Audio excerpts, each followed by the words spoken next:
अनुभव सांगणार तो माझ्या बरोबर घडलेला आहे।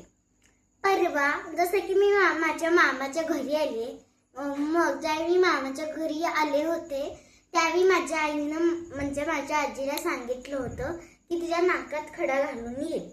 मग जसं आम्ही बसने म्हणजे तिथं गेलो नाकसर्टी घालायसाठी, मग ज्यावेळी ते आपण जसं ते घालतो ना त्यावेळी माझे पाय थरथरायला लागले।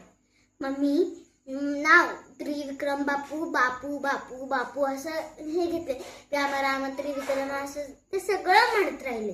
मग ज्यावेळी त्यांनी घातलं त्यावेळी मला काहीच दुखलं नाही।